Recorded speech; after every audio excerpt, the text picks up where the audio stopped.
सर्वसामान्यांच्या हक्काचा आवाज जागर जनस्थान। सातपूर परिसरातील ITI सिग्नल जवळील नाईस संकुल येथे हनुमान मंदिर असतानाही बारला परवानगी दिल्यामुळे स्थानिक व मंदिर ट्रस्टच्या चालकांनी बारला विरोध केला आहे। आज दिनांक 3 डिसेंबर रोजी दुपारी 4 वाजता सचिन कापसे महाराज यांनी प्रसारमाध्यमांना दिलेल्या माहितीनुसार सातपूर ITI सिग्नल जवळ नाईस संकुल येथे एक पुरातनकालीन हनुमान मंदिर आहे। हे हनुमान मंदिर असतानाही राज्य उत्पादन शुल्क नाशिक यांनी बार चालवण्यासाठी परवानगी दिली आहे। मंदिर असलेल्या 75 मीटरच्या आवारात मद्यपेय विक्रीच्या दुकानाला परवानगी दिल्याने ट्रस्ट चालक व भाविकांमध्ये संताप व्यक्त केला जात असून प्रशासन व बार चालकाविरोधात जनआंदोलन उभा करण्याचा इशारा सचिन कापसे महाराज यांनी दिला आहे। यावेळी राज्य उत्पादन शुल्क विभाग नाशिक यांच्याशी चर्चा केली असता त्यांनी असे सांगितले की सर्व बाबी नियमितरित्या तपासणी करूनच बार चालकास दुकान उभे करण्यासाठी परवानगी दिली आहे। मग नेमके हे पुरातन हनुमान मंदिर अनाधिकृत आहे की बार दुकान अनाधिकृत आहे, या संदर्भातला वाद आता चव्हाट्यावर पोहोचला आहे। सर्वांना जय श्रीराम। धर्माच्या कामात धाडियाले आम्हा, धन्य धन्य माझ्या परब्रह्म श्रीरामा।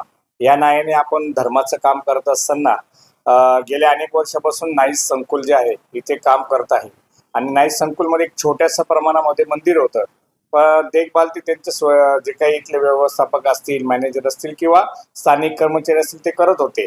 परंतु कालांतराने असं झालं की आपल्याला माहिती की भक्तिभावामध्ये आपण ज्यावेळेस मार्गक्रमण करतो त्यावेळेस ऑटोमॅटिक आपली भावना ही सात्विक होती आणि असं होता होता काय झालं की त्यांना असं वाटतं कुठंतरी आपलं मंदिर झालं पाहिजे आणि त्यांनी मोठ्या प्रमाणामध्ये मूर्तीची स्थापना केली आणि हळूहळू त्याच्यामध्ये असं बदल घडत गेला की याचं कुठंतरी पालन व्यवस्थित झालं पाहिजे, पूजा अर्चा व्यवस्थित झाली पाहिजे, जे धार्मिक विधी असतात ते झाले पाहिजे, वार्षिक सण उत्सव साजरे झाले पाहिजे।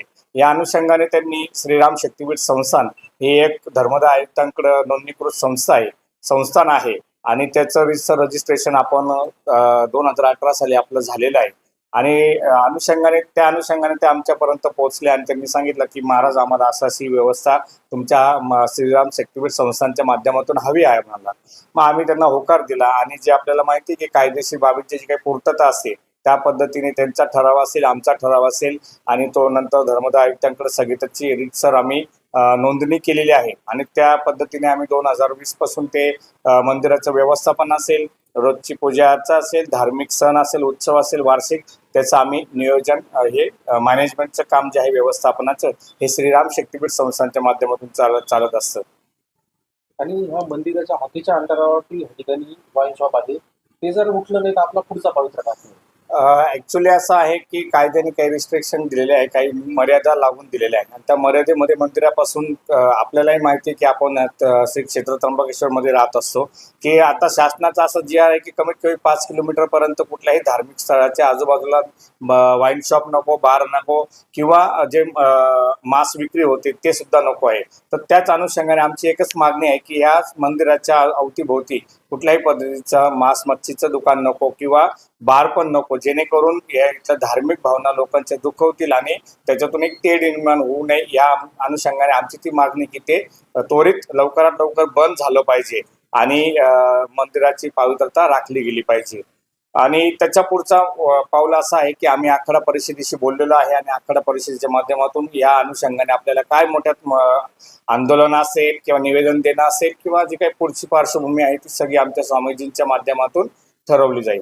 या संदर्भात आपल्याला एक्साइज कडून काही पत्र वगैरे आले नाही, एक्साइज कडनं MIDC ला पत्र गेलेलं आहे, नाईस संकुलला पत्र गेलेलं आहे आणि त्यांनी सांगितलं की चौकशी करून जी काही चौकशी असेल ती करून लवकरात लवकर आमच्यापर्यंत कळवावी आणि त्याच अनुषंगाने आम्ही आज राज्य उत्पादन शुल्काला पण आम्ही एक निवेदन देतोय की लवकरात लवकर जी कायदेशीर चौकशी ती करून त्वरित ते बार बंद करण्यात यावा। धन्यवाद। जय श्रीराम।